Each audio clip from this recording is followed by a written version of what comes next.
Alright, for this tutorial, I'd rather break this beat down rather than the usual where I do everything from scratch. My tempo is set to 80 BPM, so we'll be doing something chill. I started with this guitar melody.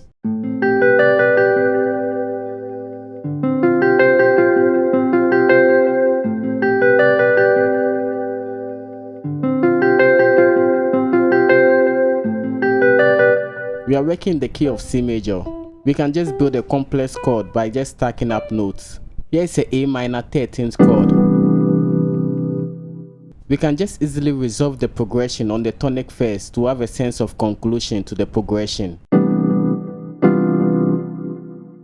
Now from here we arpeggiate the chords. We just bring all this up an octave.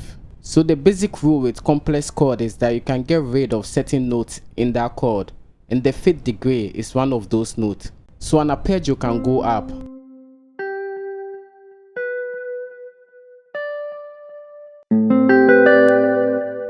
and it can also come down.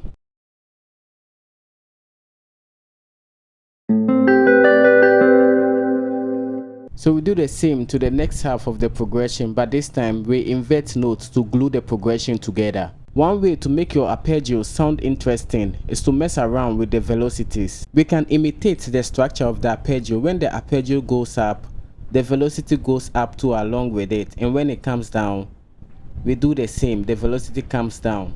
When you do something like this, it matches the energy of the style of play. Now you can add some baby notes or tiny notes to add more punch to the melody. So here's what we have. Next up, we add some pads.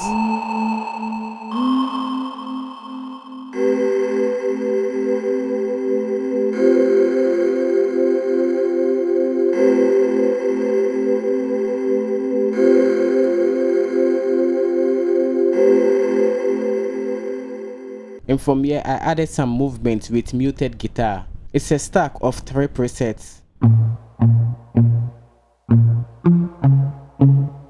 And together all sounds like this.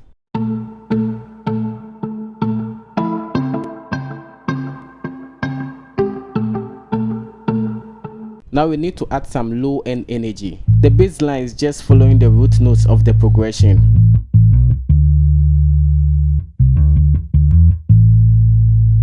This sounds so groovy because of the swing added to it. Without the swing, here's what it sounds like.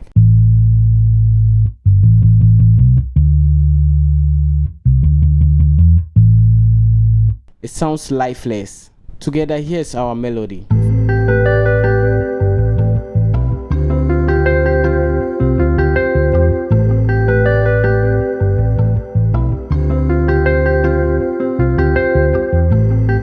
For the drum pattern, we have a basic pattern.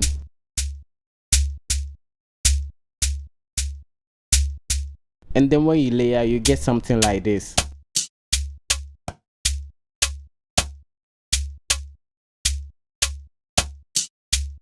I added some open hats.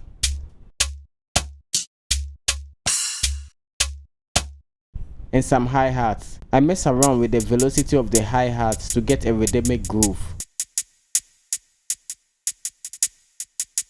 The kick comes in on every bar and done.